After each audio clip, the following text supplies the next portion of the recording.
My name is Kara Willow. I'm in my mid-30s, and for most of my professional life, I've worked in corporate communications, one of those roles that sits quietly between departments, smoothing out language, translating intentions, and making sure what gets said to the outside world actually makes sense. If you asked my coworkers to describe me back then, most of them would probably use words like reliable, polite, maybe even quiet. The kind of person who never interrupts in meetings, the one who notices details that other people skip over, the one who reads every line of an email before it goes out. In offices, those qualities tend to make you useful. They don't always make you visible. I've learned that when someone doesn't talk very loudly about themselves, people often fill in the blanks with assumptions. Some assume you're shy, others assume you lack ambition, and occasionally, someone decides you're the easiest person in the room to step around or step over because they believe you won't push back. For a long time, I didn't correct those assumptions, not because they were accurate, but because correcting them would have required explaining parts of myself I'd never felt the need to explain. But this story isn't about being misunderstood. It's about what happens when someone decides to use that misunderstanding against you. A few years ago, I worked at a mid-sized consulting firm where communication mattered more than almost anything else. Our clients trusted us with strategy, reputation, and sometimes very sensitive information. That meant emails. Simple emails could carry a lot of weight. One afternoon, a message was sent to our CEO.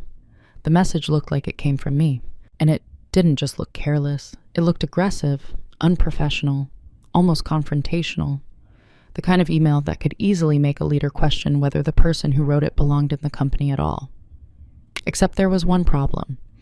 I had written an email to the CEO that day, but it didn't say those things. Someone had edited my message before it reached him, and the version he received made it appear as if I'd suddenly decided to burn every bridge in the building. At first glance, it seemed like a simple misunderstanding. Maybe a formatting error, maybe something was lost in forwarding. But the deeper we looked, the clearer it became that this wasn't an accident. Someone I worked with, someone who sat close enough to watch how carefully I did my job, had tried to turn my own words into evidence against me. What they didn't realize was that our company's email server quietly keeps a record of every original version of every message. And those records tell stories people don't expect. This isn't a story about revenge, no shouting, no dramatic confrontations in conference rooms. It's about something quieter, about what happens when someone thinks they're manipulating a narrative and forgets that the truth often leaves a trail. So before we go any further, I'm curious about something. Have you ever had a moment at work where you realized someone was quietly trying to rewrite who you were? In the office where this story began, I had a reputation. Not the kind that shows up in performance reviews or gets mentioned during quarterly meetings. Nothing official, nothing dramatic, just the quiet kind of people build about you when they think you're predictable. To most of my coworkers, I was the person who fixed things before they became problems. If a client's email sounded slightly tense, I softened the language. If a proposal felt confusing, I reorganized it so it flowed better. If a message to leadership needed to be clear but diplomatic, someone would eventually say, "Let Kara take a look first." It wasn't glamorous work, but it was important, and because I did it quietly, people eventually stopped noticing that I was doing it at all. That's the strange thing about reliability in a corporate office. The more consistent you are, the more invisible you can become. People start assuming the work simply happens. I sat near the middle of the communications team floor, not in a corner office, not near the executives, just a row of desks where the marketing and communications departments overlapped. From that seat, I saw a lot, not because I was looking for drama, but because communication sits at the intersection of everything: sales requests, client updates, internal announcements, executive messaging. Emails pass through my screen all day long. And I treated every one of them the same way, slowly, carefully, line by line. Most people in the office move faster than that. They wrote messages in 2 minutes and clicked send. They skimmed replies. They trusted that if something important was wrong, someone else would catch it.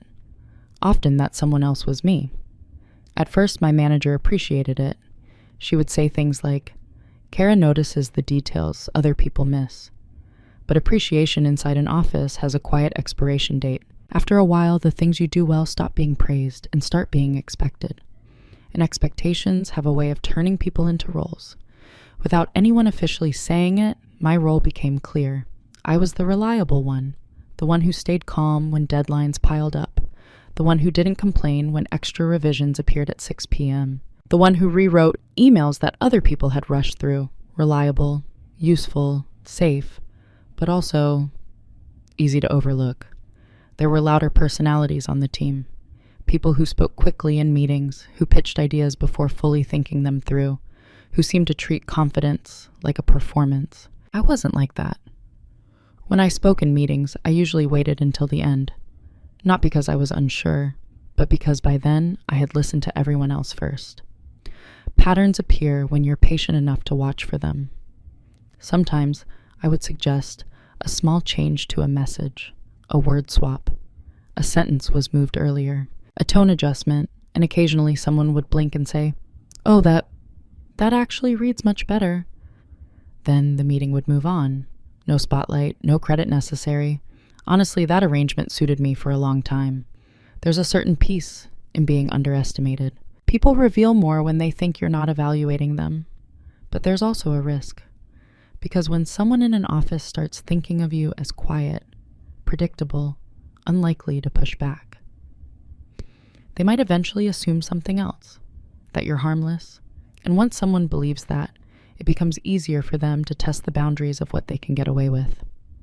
Looking back now, I can see the moment when that assumption about me began to solidify in other people's minds. It wasn't loud. It didn't happen in a meeting. It started with something so small that, at the time, almost nobody noticed it at all. Almost nobody. But I did. Because when your job revolves around words, you learn something very quickly. Small changes in language can reveal very large intentions. And the first time I noticed that shift, it came from someone who worked just a few desks away from me. Someone who, at the time, most people in the office thought of as friendly, collaborative, even charming. I remember the exact email where it started. Not because it caused a problem, but it planted the first quiet question in my mind. Why would someone edit a message in a way that made another person look worse, when the original version was perfectly fine? At the time, I told myself it was nothing, just a small misunderstanding. But sometimes, the smallest edits are the most revealing ones. The first time it happened, I almost ignored it. In an office like ours, dozens of emails move through the system every hour. Drafts were passed between teammates, small edits were made, messages were forwarded, replied to, copied, and archived. Most of the time, no one thought twice about it. That morning, I had written a short, internal email to our CEO about a client update. Nothing complicated, just a brief summary and a recommendation about how we should respond. Before sending it, I did what I always did. I shared the draft with a colleague for a quick review. It wasn't required, but our team often double-checked important messages when they were going to leadership. The colleague who reviewed it sat a few desks away from me. His name was Daniel Harper. Daniel was the kind of person people noticed immediately when he walked into a room. Confident, quick to smile, always comfortable speaking up during meetings. Most people liked him. He had a way of sounding certain about things, even when the topic was still being figured out. When I sent him the draft, he replied within a few minutes. "Looks good," he wrote. "Made a couple of tiny edits for clarity." That was normal, so I skimmed the version he sent back. Nothing dramatic jumped out. A word here, a sentence slightly rearranged there. The meaning still seemed intact, and the tone looked professional. I approved it and sent the email forward. Then I moved on with my day. Hours later, while reviewing the email thread for another update, I saw the message again. But something about it felt off. Not obviously wrong, just slightly sharper than I remembered writing. The opening sentence read, "The client's request contradicts the strategy we already established, and it would be irresponsible to proceed without reconsidering the entire approach. When I read it, I paused, because I knew what I had originally written. My version had said, "The client's request may conflict with the strategy we established earlier, so it might be helpful to reconsider the broader approach before moving forward."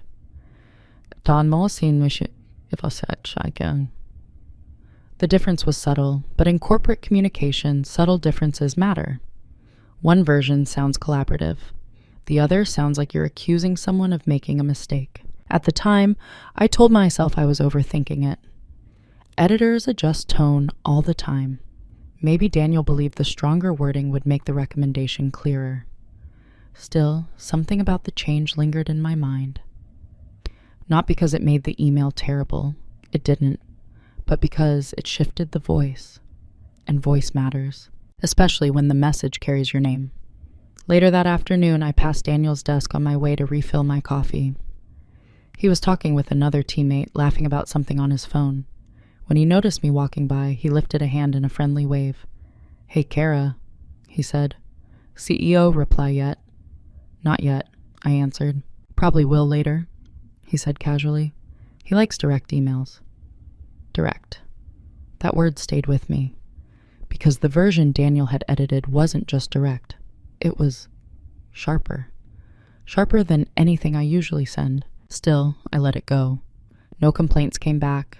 No questions from leadership. The day moved forward like any other. If anything, the moment felt so minor that mentioning it would have sounded almost paranoid. And that's how small boundary shifts often begin. One edit, one slightly altered tone, one moment where you tell yourself it's easier not to make an issue out of something. So I didn't. I returned to my desk, opened the next project, and continued working. But that evening, as I closed my laptop and gathered my things, I did something I hadn't done before. I opened my leather notebook, and I wrote a single line. Email to CEO, wording changed by Daniel, slightly more aggressive than draft. I didn't write it because I thought it was sabotage. Not yet. I wrote it because a small instinct in the back of my mind had quietly whispered something. Pay attention, and instincts like that rarely appear without a reason. At the time, I thought I was simply being careful. What I didn't realize was that the moment I wrote that note, I had already started doing something much more important. I had started remembering the pattern before the pattern fully formed. The strange thing about small incidents at work is how easily they dissolve into the background. One slightly altered email, one comment that lands a little wrong, one moment where you pause, and then convince yourself it isn't worth thinking about anymore. After that first message to the CEO, a few quiet weeks passed. Nothing dramatic happened. No confrontations. No complaints from leadership. From the outside, everything looked exactly the same. Daniel continued doing what he always did, speaking confidently in meetings, volunteering to review communications, occasionally offering to tighten the language on messages before they went out. And for the most part, everyone appreciated it. Confidence tends to translate as competence in office environments, especially when it comes with quick responses and decisive opinions. Meanwhile, I continued doing my job the way I always had, carefully, quietly. But something subtle had changed inside my awareness. I began noticing things that, before, might have slipped past me. For example, there were moments when Daniel would review a draft I wrote and send back edits that made the tone more forceful. At first glance, they always looked like small improvements. Let's be clear instead of vague. Leadership prefers stronger wording. Clients respect confidence. Those were the explanations he often gave, and the edits themselves were rarely dramatic enough to start an argument. But over time, a pattern began to form. If a message originally sounded cooperative, Daniel might change it to sound corrective. If a sentence felt collaborative, he would sharpen it until it sounded slightly critical. Nothing outrageous, just a little less diplomatic than before. Most people in the office didn't notice the difference, but communication specialists are trained to hear tone the way musicians hear pitch. Even tiny shifts stand out. Still, I said nothing, partly because I didn't want to seem overly sensitive, and partly because questioning every small edit would have created friction in a team that relied heavily on trust. So I told myself the same thing many professionals tell themselves when something feels slightly uncomfortable. Maybe this is just his style. And in fairness, Daniel's style often worked in meetings. He spoke quickly. He filled silences before others could. He summarized discussions in confident statements that sounded decisive, even when the group was still figuring things out. Managers often interpret that kind of behavior as leadership. Meanwhile, quieter contributions tend to blur into the background. There were moments when I would suggest a softer phrasing in a draft, only for Daniel to respond with something like, "I think we're overthinking it," or "Executives don't have time for delicate wording." Everyone would nod. The conversation would move on, and the sharper version would usually stay. None of this felt like open disrespect. Not exactly. But there was a quiet shift happening in how people saw my role. I was still the person who wrote the original drafts, but Daniel was increasingly seen as the person who made them stronger, even when the difference was only a few words. And in offices, perception can slowly become reality if no one interrupts it. Looking back, I can see that this stage was the most important one, because this is where something subtle happens in workplace dynamics. A small behavior repeats often enough that it begins to feel normal. Once something feels normal, people stop questioning it. Once people stop questioning it, the behavior grows. And by the time anyone notices the pattern clearly, it has already shaped how everyone sees the situation. I could feel that shift happening. But I also understood something about human nature. If you challenge a pattern too early, people often dismiss you. Not because they're malicious, but because they haven't seen enough evidence yet. So instead of confronting it, I continued doing something much quieter. Every time a draft changed tone significantly, I saved my original version. Every time a sentence became sharper after review, I noted the difference. Not obsessively, just carefully. The way someone might quietly bookmark moments they don't fully understand yet. I still didn't believe Daniel was trying to sabotage me. That idea felt too extreme for what I was seeing. But another possibility had started forming in my mind. Maybe he simply liked being the person who looked decisive. Maybe adjusting other people's work made him appear more influential. Maybe it wasn't about hurting anyone. Maybe it was just about positioning himself. Those explanations felt more reasonable, more human, and for a while they helped me keep the situation in perspective. But there's something important about patterns. They either fade or they escalate. And the moment I realized which direction this one was heading came during a team meeting about a client escalation. A meeting where Daniel summarized an email I had written, except the version he described out loud wasn't the one I had actually sent. And that was the first time the situation stopped feeling like style differences and started feeling like something else entirely. The meeting started as most client escalation meetings do. A conference room, laptops open, coffee cups slowly cooled while everyone tried to piece together what had gone wrong with a project that, only a week earlier, had seemed perfectly routine. Our director sat at the head of the table. 2 account managers were on one side. Daniel and I were across from them, with our notes open. The issue wasn't catastrophic. A client had reacted negatively to a recommendation we'd sent earlier in the week. They felt the tone of the message sounded dismissive, almost like we were criticizing their approach rather than advising them. Situations like that happen sometimes. Communication can be interpreted differently depending on who reads it. That's exactly why my role existed, to prevent those misunderstandings whenever possible. Halfway through the meeting, the director asked a simple question. Who drafted the original message to them? Daniel answered before I could.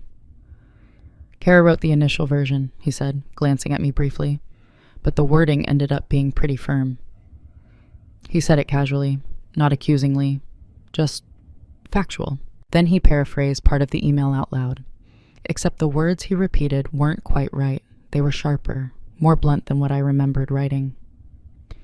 For a moment, I felt that small pause inside my mind again, the same quiet hesitation I'd felt weeks earlier when reading the edited message to the CEO. I opened my laptop and pulled up the email thread. There it was, the final version that had been sent to the client. And once again, the tone was stronger than my original draft. The difference wasn't dramatic enough to look suspicious to anyone unfamiliar with the process. It simply sounded less diplomatic. Across the table, the director nodded thoughtfully. "Well," she said, "we may need to soften our tone a bit going forward." Her eyes moved briefly toward me, not in anger, just in quiet expectation. The moment passed quickly. No one accused me of doing anything wrong.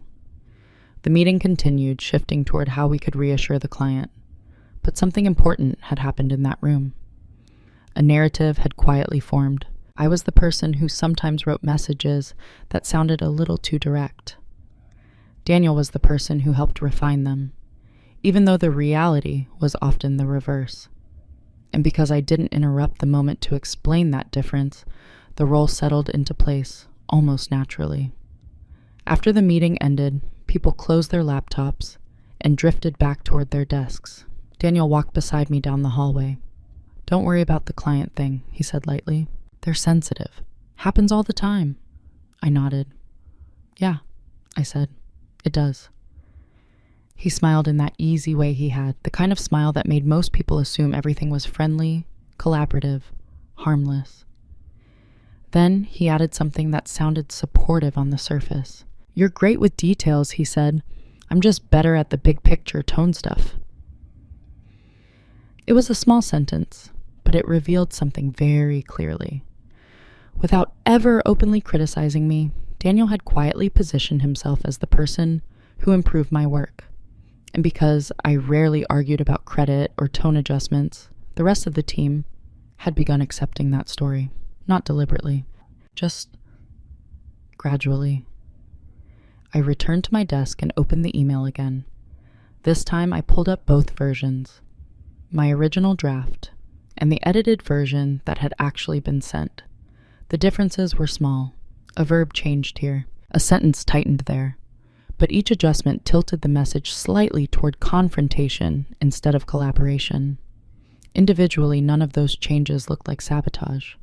Together, they created a pattern that slowly shifted how my voice sounded when it reached other people. I closed the email window and leaned back in my chair.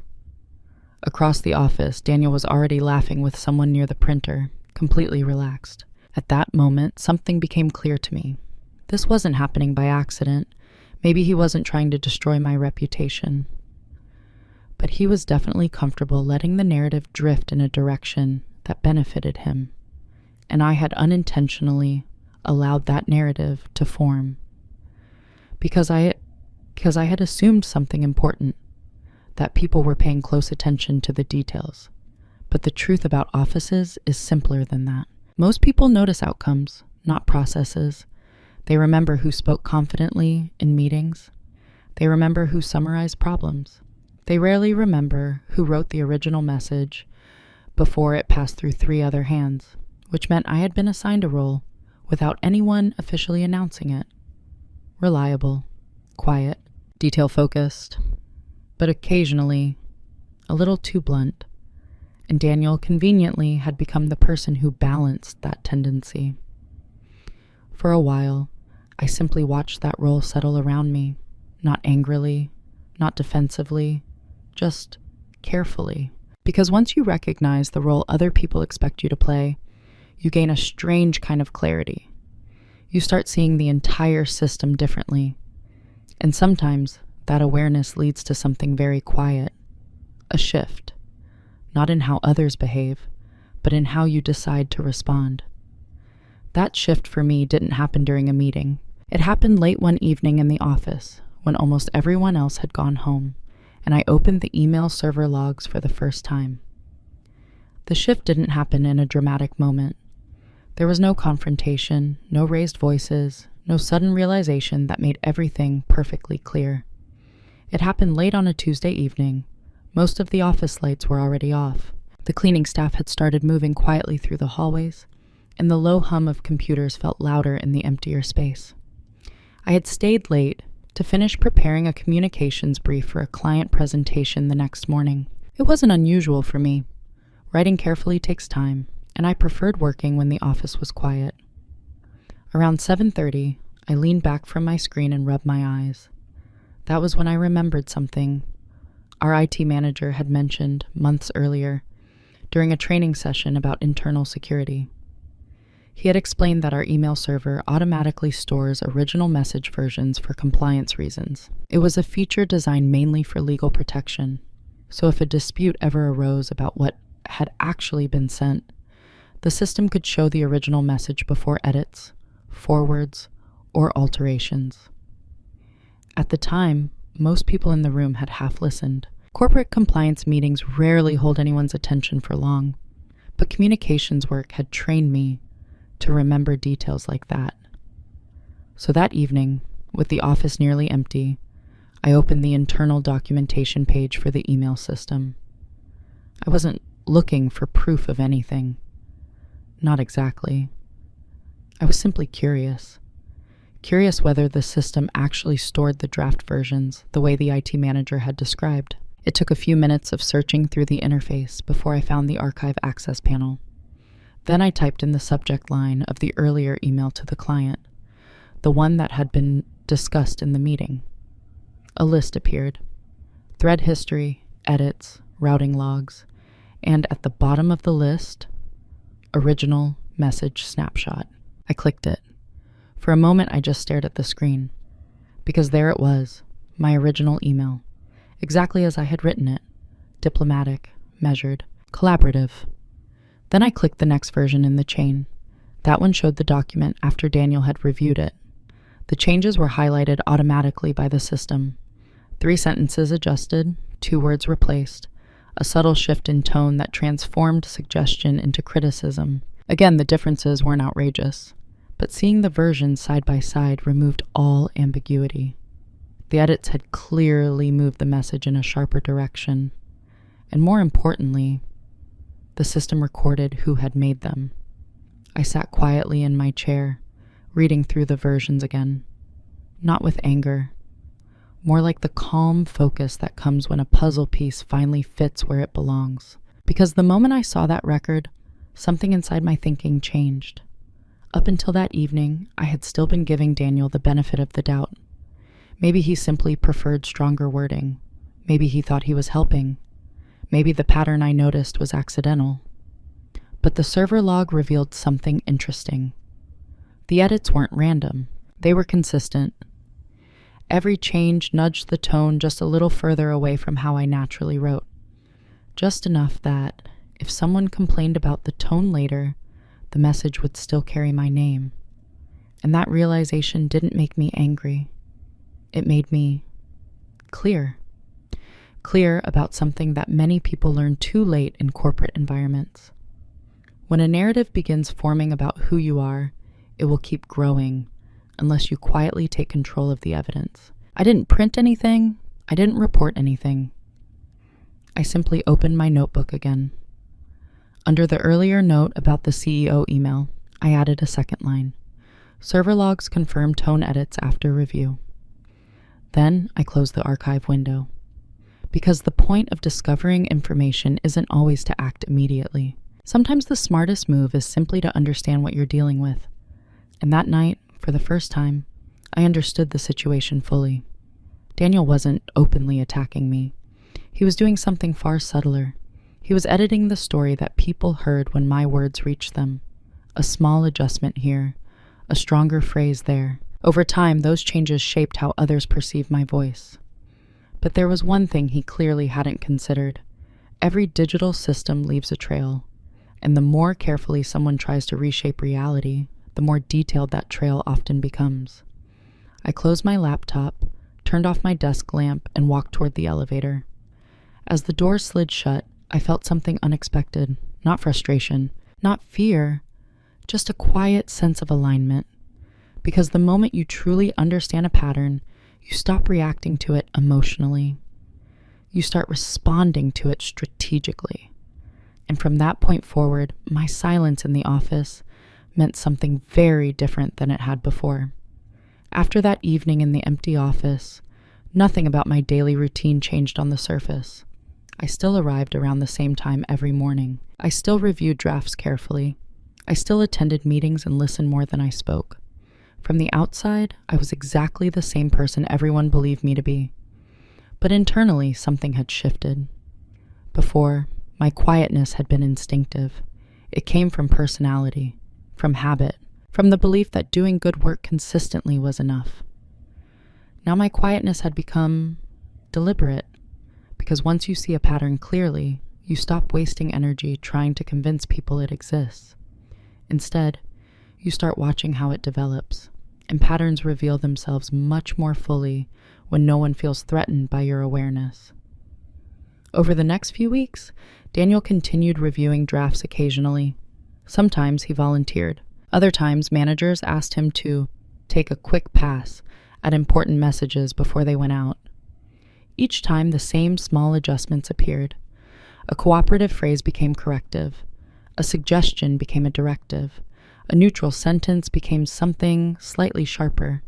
And every time it happened, I did the same quiet thing. I saved the original. Not dramatically, just methodically. Our email system made it easy. Each version existed automatically in the server history. I simply bookmarked the threads in my private documentation folder. Meanwhile, Daniel seemed increasingly comfortable in the role he had built. In meetings, he often summarized conversations with confidence. Kara drafted the initial version, he would say, and I helped tighten the messaging. No one questioned that phrasing. Why would they? It sounded collaborative, and I didn't interrupt it. Silence, in most offices, is interpreted as agreement. But silence can also be something else. Observation. One afternoon, during a marketing strategy meeting, I noticed something interesting about how Daniel worked. When someone proposed an idea, he would often repeat it a few minutes later, but framed slightly more decisively. The group would nod. The idea suddenly sounded stronger when he said it, not because the idea changed, but because he delivered it with certainty. That was his real skill, confidence. And confidence is persuasive, especially in environments where people are moving quickly and don't have time to analyze every detail. But confidence has a blind spot. People who rely on it often assume others aren't paying close attention. They assume the quiet person in the room isn't keeping track of the small shifts. And that assumption gave me something valuable: time. During those weeks, I didn't confront Daniel. I didn't mention the email server logs. I didn't explain the pattern to anyone. Instead, I paid attention to something more important: how the narrative about me had settled inside the office. To most of the team, I was still the dependable communications specialist, but there was now a subtle addition to that perception. Some people believed my drafts occasionally needed refinement.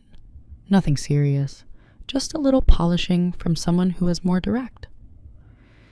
That story worked perfectly for Daniel. It allowed him to appear helpful, decisive, and collaborative all at once. And because I hadn't challenged the narrative yet, it continued growing quietly. But here's the part many people misunderstand about silence. Silence isn't always submission. Sometimes it's preparation. I was learning exactly how Daniel adjusted messages. I was learning when he preferred to review drafts. I was learning how those edits affected conversations with leadership. And most importantly, I was learning how the system recorded every change automatically. Because corporate systems, unlike human memory, rarely forget the details. A few weeks later, another message to the CEO needed to be drafted. It was a sensitive one, an update about a project delay that required careful wording. My manager asked me to write the initial version. I did. Calm, clear, balanced. Then Daniel offered to review it, just to make sure the tone is strong enough, he said. I smiled slightly and sent the draft to him. A few minutes later, the revised version came back. 3 sentences adjusted, 1 paragraph tightened. The same familiar shift towards sharper language. Most people would have simply approved the edits and moved on. But this time, when I looked at the document, I felt something different.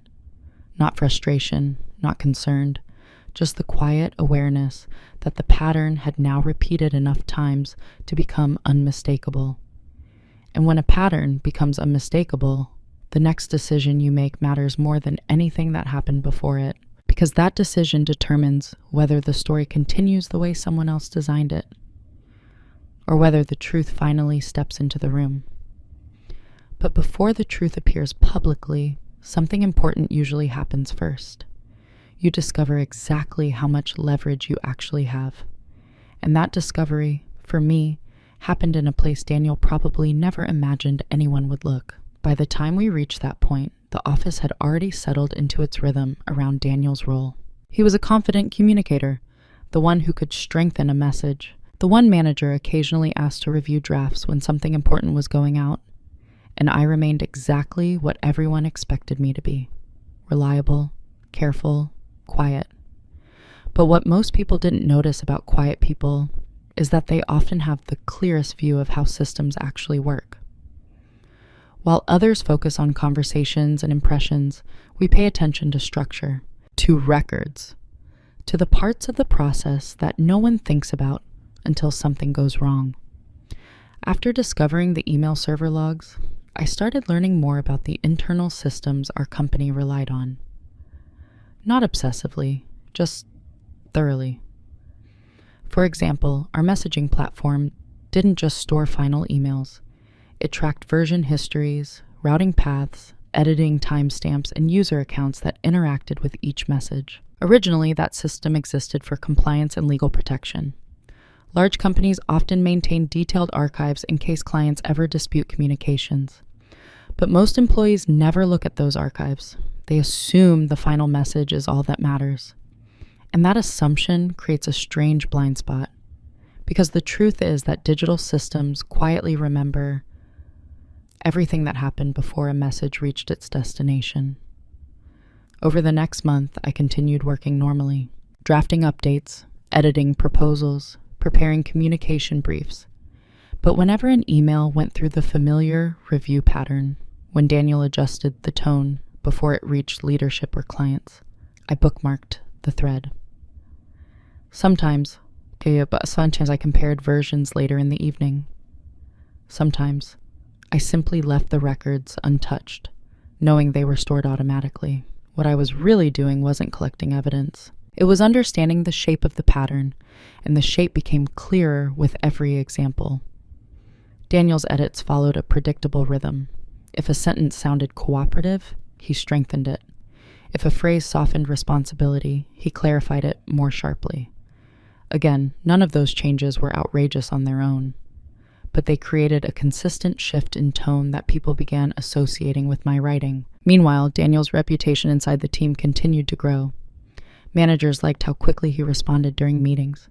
He often summarized complex issues confidently, which gave the impression that he was naturally suited for leadership roles. A few people even joked about it during lunch breaks. "Daniel's basically the communications closer," someone said once. "Kara drafts, Daniel finishes." Everyone laughed lightly. I did too, because arguing against a joke like that would have sounded strangely defensive. And sometimes the smartest way to learn how people see you is simply to listen without interrupting. One afternoon, our IT manager stopped by my desk to ask if I had seen a company-wide memo draft. While we were talking, I casually mentioned something about the email archive system. He seemed slightly surprised. "Most people forget that feature even exists," he said. "I remember the compliance training," I replied. He nodded. "Yeah, it's mostly there for legal reasons," he said. "But it's very detailed. Every original version of a message is stored exactly as it was written." He paused for a moment, then added something interesting. "Even if someone edits it before sending." I simply nodded, because by then, I already knew that. But hearing it confirmed by IT gave me something more important than technical information. It gave me certainty. Not certainty that Daniel was trying to harm me intentionally, but certainty that the truth of what happened to each email was permanently recorded somewhere inside the system. And that meant something crucial. Narratives in offices are often built on memory, but memory is flexible. Records are not. Weeks passed. The pattern continued. And during that time, something else happened that Daniel probably didn't notice. I stopped reacting emotionally to any of it. No frustration, no anxiety, just calm observation. Because once you understand the structure beneath a situation, the emotional part becomes much quieter. You realize that you don't have to fight the story immediately. You only need to understand when the story will collapse on its own. The opportunity for that collapse arrived sooner than I expected. It started with a project delay that required an urgent explanation to our CEO. The message needed to be drafted quickly. My manager turned to me as she often did. "Kara," she said, "can you write the update?" I nodded and opened a new email. 10 minutes later, the draft was finished. Clear, balanced, professional. Before sending it, I followed the usual process and shared it internally for review. Daniel responded within minutes. "Good start," he wrote. I made a few edits to strengthen the tone. Of course, he had. I opened the revised version, and there it was again, the same pattern, a suggestion turned into a criticism, a careful phrase sharpened into something confrontational. Most days, I might have simply approved it. But this time, something about the situation was different. The project delay had already created tension inside leadership. An aggressive tone in an email like that could easily create more. I stared at the two versions on my screen for a long moment, not debating whether Daniel's edits were appropriate, but realizing something much simpler. If this version went to the CEO exactly as Daniel had adjusted it, the reaction might be stronger than anyone expected. And unlike previous emails, this one was connected to a high-stakes situation, which meant people would look more closely at it, much more closely. I sat quietly at my desk, reading the revised message one more time. Then I clicked send. Because sometimes the most powerful move you can make isn't stopping a pattern. It's letting it continue long enough for the truth to reveal itself. And the truth about that email would appear sooner than anyone in the office was prepared for, especially Daniel. The CEO's reply came the next morning. It arrived earlier than most of us expected, 7:12 a.m., while the office was still half empty and people were slowly settling in with their first coffee of the day.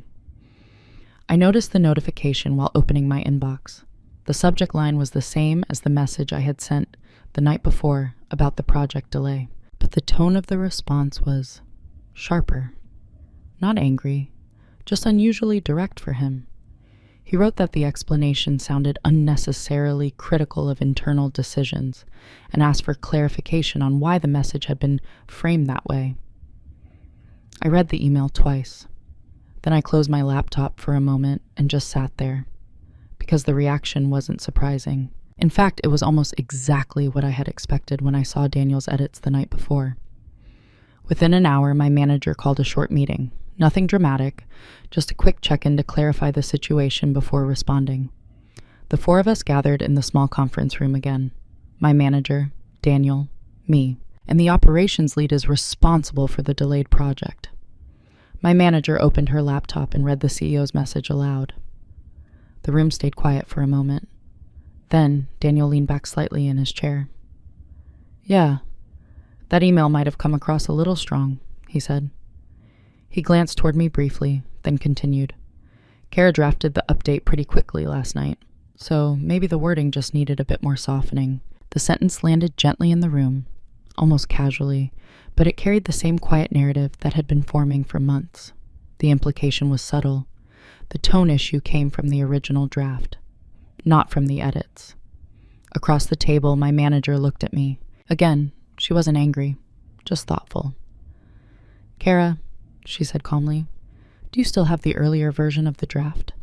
I nodded. "Yes," I said. "I keep all my drafts." That part was true.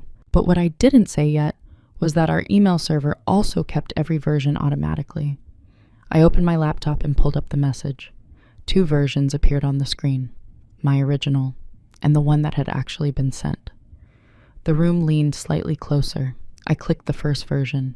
The text filled the screen. Calm, careful, diplomatic. The explanation for the delay focused on logistics, not criticism. Then I clicked the second version, the one that Daniel had returned to me after reviewing it. Immediately, the differences became visible. Not enormous changes, just a few sentences sharpened. A phrase implying that previous decisions had created the problem. The shift was subtle, but side by side it was unmistakable. The operations lead squinted at the screen. "Wait," he said slowly. "That's not the version we sent, right?" "No," I replied calmly. "That's my draft." I clicked the next version. "The second one is the one that was actually delivered." There was a brief silence. Not uncomfortable, just attentive. My manager looked back and forth between the two emails. Then she asked a question that felt very neutral on the surface. "Who edited the second version?" I didn't answer immediately, not because I was hesitating, but because I wanted to be precise. So I opened the system archive window. The email server history appeared. A small log line beneath the message showed the revision details. Timestamp, user account, change record. I rotated my laptop slightly so everyone at the table could see it. "The system tracks revisions automatically," I explained quietly. "Every original version of an email is stored for compliance." Daniel leaned forward slightly. His expression hadn't changed dramatically, but the easy confidence he usually carried in meetings had softened. Just a little. The operations lead read the line on the screen.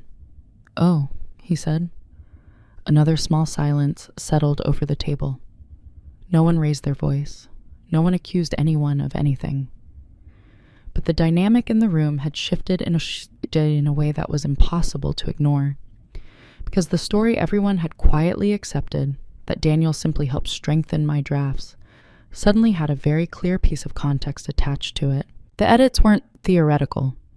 They were recorded, visible, time-stamped. My manager closed her laptop slowly. Then she looked at Daniel, not angrily, just thoughtfully. "I see," she said. That was all. 2 words, but they carried a surprising amount of weight. The meeting ended a few minutes later.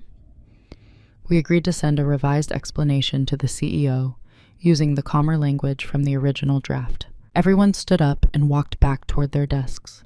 No confrontation, no dramatic accusations, just a quiet adjustment in how the situation was understood. As I returned to my desk, I realized something important. The truth hadn't exploded into the room. It had simply appeared. And when truth appears calmly, without anyone forcing it, people tend to accept it much more easily. But that meeting was only the first step. Because now something much bigger had changed. For the first time, the narrative about my writing and Daniel's improvements had been gently interrupted.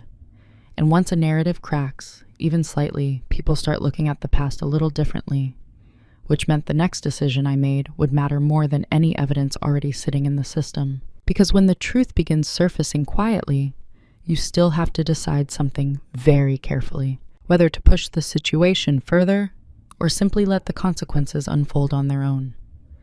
After that meeting, the office atmosphere didn't explode into tension the way dramatic stories sometimes describe. In fact, for the rest of that morning, everything looked almost normal. People answered emails, phones rang. Someone in the marketing corner laughed about a meme on their screen. But beneath the ordinary rhythm of the office, something subtle had shifted. Because once people see evidence that challenges a quiet assumption, their minds begin re-examining earlier moments without even realizing it. Not loudly, just privately. When I returned to my desk after the meeting, I didn't say anything to anyone about what had happened in the conference room. I simply opened the revised email to the CEO and sent the calmer version. This time the message reflected the original tone I had written. Balanced, clear, professional. About 20 minutes later, the CEO replied again. The response was short. He thanked us for the clarification and said the explanation made more sense. No criticism, no tension, just resolution. From the outside, it looked like a small misunderstanding that had already been corrected. But the real change was happening in something far less visible: perception. Later that afternoon, my manager stopped by my desk. She leaned lightly against the divider and spoke in the same calm tone she always used. "Kara," she said, "good catch on the draft earlier." "Thanks," I replied. She paused for a moment. Then she added something that felt almost casual, but carried a deeper meaning. From now on, let's send executive emails directly from the original draft unless we discuss edits first. I nodded. Of course. That was it. No mention of Daniel. No criticism of anyone. Just a quiet adjustment to the process. But changes like that matter in corporate environments, because processes determine who controls the final version of the story. And that afternoon, the process had shifted slightly back toward me. Across the office, Daniel remained at his desk, working as usual. If anyone else had noticed the tension from the meeting earlier, they weren't talking about it openly. And I had no intention of bringing it up, because by that point, I had reached the real decision in this situation. Not whether Daniel had been editing my messages in a way that reshaped how people perceived them. That part was already clear. The real decision was something more complicated. What to do with that knowledge? I had several options. I could formally report the pattern to HR. I could compile every example stored in the email system and present it as proof that my drafts had been altered repeatedly. I could confront Daniel directly and ask why he had been changing the tone so consistently. Any of those choices would have escalated the situation. But escalation wasn't always the smartest move, because in workplaces, dramatic accusations often create two opposing sides. People feel pressured to defend colleagues they've worked with for years, even when evidence exists. And once a conflict becomes public, the focus shifts away from truth and toward loyalty. I didn't want that. Instead, I asked myself a simpler question. What happens if I do almost nothing? If the process has already changed, if the evidence already exists in the system, if leadership has already seen at least one example, then the situation might correct itself naturally. Because when someone's professional reputation is built partly on adjusting other people's work, that reputation depends on continuing access to that role. And now that access had quietly narrowed. Over the next few days, something interesting happened. Drafts were still shared inside the team, but fewer of them passed through Daniel's hands before reaching leadership. Sometimes my manager reviewed them herself. Sometimes they went out exactly as I wrote them. No announcements, just a subtle shift in workflow. And when Daniel occasionally suggested edits in meetings, people began asking small follow-up questions. Is that how it was originally written? Can we see the first version? Those questions weren't hostile. They were simply curious. But curiosity has a powerful effect on narratives. It slows them down. It makes people look more closely. And when people start looking closely at a pattern that relies on quick assumptions, the pattern begins to weaken on its own. One evening, as I closed my laptop and prepared to leave, I noticed Daniel still sitting at his desk across the office. For the first time in weeks, he looked less certain. Not defeated, just thoughtful. Maybe he was replaying the meeting in his mind. Maybe he was realizing the system recorded more than he had expected. Or maybe he was simply adjusting to the new reality. Because sometimes the most effective response to manipulation isn't confrontation. It's transparency. Quiet transparency that lets the truth sit where everyone can see it. And once that truth becomes visible, people start drawing their own conclusions, which meant the next stage of this story wasn't about exposing anything. It was about watching how the consequences slowly unfolded. And the interesting thing about consequences is that they rarely arrive all at once. They appear gradually, often before the person responsible even realizes what's happening. After the process change, the office didn't suddenly become tense or divided. If anything, the environment remained remarkably calm. No one held a meeting about communication accountability. No one issued warnings or sent company-wide reminders about email etiquette. Instead, the adjustment happened quietly through routine. And routine is where real workplace power often hides. From that week forward, my manager handled executive communications slightly differently. Whenever a draft needed to go to leadership, she asked me to send the original version directly to her before anyone else reviewed it. Sometimes she suggested small changes herself. Sometimes She approved the draft exactly as it was. But one thing became clear very quickly. Daniel was no longer automatically positioned as the final reviewer. No one announced that change, but everyone could see it. And changes that happen without explanation often carry more weight than public decisions. Because people start asking themselves silent questions. Why did that process change? Was something wrong before? Did leadership notice something we didn't? Those questions drift quietly through offices like background noise, and they rarely need answers. Curiosity alone is enough to reshape perception. For my part, I didn't mention the server logs again. I didn't remind anyone about the earlier meeting. I simply continued doing exactly what I had always done, writing carefully, documenting drafts, and sending them through the updated process. But inside that calm routine, something important was happening. Control of the narrative had returned to the person who originally wrote the message. Me. Not through confrontation, through structure. And once the structure changed, the pattern Daniel had relied on became much harder to maintain. A few weeks later, another situation tested that change. A client escalation required a written explanation again, one that needed careful wording. My manager asked me to prepare the message. I drafted it and sent it directly to her. Within minutes, Daniel appeared beside my desk. "Did you send the client response yet?" he asked. "Just to Sarah," I replied, referring to our manager. He nodded slowly. "I can take a quick pass if you want," he said. His tone was friendly, professional, exactly the same as it had always been. But the moment felt slightly different now, not tense, just clearer. "Thanks," I said calmly. "Sarah's reviewing it first." He paused for half a second, then he smiled. "All right," he said. "Sounds good," and he walked back to his desk. It was a small interaction, almost forgettable. But moments like that reveal how workplace roles evolve. Before, Daniel's review had been automatic. Now it required an invitation, and invitations are easier to decline. Over the following weeks, that new rhythm continued. Occasionally, Daniel offered suggestions in meetings, and sometimes those suggestions were genuinely helpful. But the quiet authority he once had over final messaging had faded. Not dramatically, just gradually. People now want to see the original wording before approving changes. That habit spread naturally after the earlier email situation, because once someone sees how tone can shift between versions, they start paying attention to those differences. Meanwhile, Daniel seemed to adapt to the change. He still participated in discussions.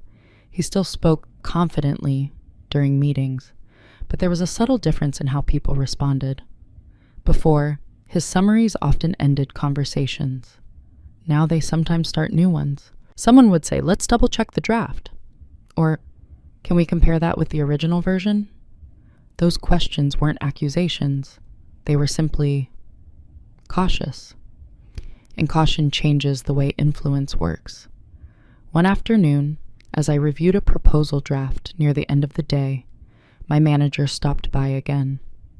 She looked at the document on my screen and nodded. "Your tone is always balanced," she said. "That's important in this role." I smiled slightly. "Thank you." She paused before leaving. Then she added something that sounded almost reflective. "It's interesting how small edits can completely change how a message feels." I didn't respond immediately, because sometimes the most powerful acknowledgement is simply letting a statement exist without commentary. She gave a small nod and continued down the hallway. And in that quiet moment, I realized something important about the situation. The truth had already moved where it needed to go. Not through confrontation, not through evidence presentations, just through calm visibility. And once the truth becomes visible inside a system, it starts creating consequences on its own timeline. You don't have to push it. You simply let it unfold. But the unfolding had only begun. Because when someone builds their professional reputation around a particular strength, and that strength quietly loses its credibility, the effects tend to spread further than anyone initially expects. And Daniel was about to discover exactly how far those effects could reach. At first, the change was almost invisible. No dramatic confrontation, no angry speeches, no sudden resignation. He simply stopped doing what he used to do quietly. For years, he had been the invisible support holding everything together, fixing small mistakes before anyone notices, solving problems before they can grow, staying late to repair systems that others barely understood. And no one ever thanked him for it. In fact, most of them barely noticed him at all. So one day, he decided to do something simple. He would only do the job he was actually paid to do. Nothing more. At first, no one realized what had changed. The office looked the same. Meetings continued as usual. People still talked over him when he spoke. But behind the surface, the cracks had already started forming. A report that used to appear automatically didn't arrive on time. A workflow that normally ran smoothly suddenly froze halfway through. A client request that should have taken 10 minutes to solve turned into a 3-hour problem. People blamed the system, then they blamed each other. But the problems kept multiplying, because the truth was something they had never considered. Most of those systems had never really been automatic. They worked because he quietly maintained them. He fixed the bugs, he corrected the numbers, he updated the scripts. And when something broke, he repaired it before anyone else even knew there had been a problem. Now he didn't. He sat at his desk calmly, finishing his assigned tasks exactly as written. No extra fixes. No silent rescues, no late-night solutions. And slowly, the office began to feel different. Deadlines slipped, meetings became tense, managers started asking uncomfortable questions. Why is productivity dropping? Why are these errors suddenly appearing? Who was responsible for maintaining this process? The answers led to the same place every time, his desk. For the first time, people started looking at him differently, not with respect, not yet, but with something new, uncertainty, because the man they had ignored for years suddenly seemed connected to every problem they couldn't solve. And the most unsettling part, he wasn't angry, he wasn't arguing, he wasn't even trying to prove a point. He simply worked quietly, exactly as his job description required. Nothing more. And that was when the real consequences began. Because once people started realizing how much they had depended on him, they also started realizing something far worse. They had spent years pushing away the one person who had been keeping everything from falling apart. At first, management tried to treat the situation like a normal productivity issue. More meetings, more reminders about teamwork, more discussions about improving communication, but the problems kept growing. Reports that once ran smoothly started failing. Small tasks suddenly took hours. Teams searched through folders, emails, and old documentation, trying to understand systems that had once worked effortlessly. And slowly, a pattern appeared. Most of those processes had never been fully documented. They had simply worked because someone understood them, someone who had quietly maintained them for years. Now that person sat at his desk, doing exactly what his role required. Nothing more, nothing less. Coworkers tried asking small questions. Do you remember how this works? Could you check this real quick? His answers were always calm. That process isn't part of my responsibility. Not rude, not angry, just accurate. The more management investigated the problems, the clearer the situation became. The systems hadn't suddenly become complicated. They had always been complicated. People just never noticed because someone had been quietly holding everything together. And now that the quiet support had stepped back, the organization was finally seeing how fragile the structure really was. By the time everyone understood that, one uncomfortable truth had already settled into the room. The person who knew how to fix everything no longer had any reason to. The meeting invitation came quietly, just a short request from HR asking me to stop by the conference room. When I walked in, the department director, HR, and Daniel were already there. HR placed a printed email on the table. The message was sent to the CEO, the version that made me sound aggressive and unprofessional. Then they placed another document beside it. Server logs. Our email system stores every original version of a message, including edits made before it's sent. The original version was mine. Professional, calm, careful. The second version had small changes, a few altered phrases, just enough to make the tone look hostile. HR explained that the system also records the workstation where those edits occurred. The room became very quiet. No accusations, no raised voices, just facts on paper. The director turned toward Daniel. "Can you explain this?" Daniel didn't answer immediately, because once the evidence exists in writing, there's very little left to argue. And in that moment, the story people believed about me quietly fell apart. After that meeting, something changed in the office. People spoke to me differently. Some avoided eye contact. Others suddenly became polite in a way they hadn't been before. But the real change wasn't around me. It was inside me. For a long time, I believed that working hard and staying quiet would eventually earn recognition. Sometimes it does. But sometimes people only understand your value when it disappears. Daniel eventually left the company. There was no dramatic announcement, just a brief note about internal restructuring. The company preferred quiet resolutions. And honestly, that felt appropriate, because the entire situation had unfolded quietly from the beginning. After that, I stopped trying to be invisible, not by becoming louder, but by becoming clearer. I documented my work, I communicated directly, and when something wasn't my responsibility, I simply said so, calmly. Something interesting happens when you do that. People start listening, not because you demand attention, but because they've seen what happens when your voice is ignored. And the truth is, I didn't feel revenge. I felt clarity, the kind that comes when you finally understand your own value. Looking back, the story was never really about the email. It was about something quieter. For a long time, I believed that staying calm meant accepting whatever people did. But I eventually learned something important. Silence doesn't always mean weakness. Sometimes it simply means giving the truth time to surface. When my coworker edited that email, he probably thought he had created a believable story. But systems remember more than people expect. Email servers store original versions. Logs record changes. Facts remain even when narratives fall apart. When the truth appeared, I didn't need to defend myself. I just had to remain calm long enough for the evidence to speak. That experience changed how others saw me. But more importantly, it changed how I saw myself. I stopped shrinking my competence to make others comfortable. Because professionalism isn't about being the loudest voice in the room. It's about having work, character, and integrity strong enough that when everything is tested, the truth still holds. So I'm curious about something.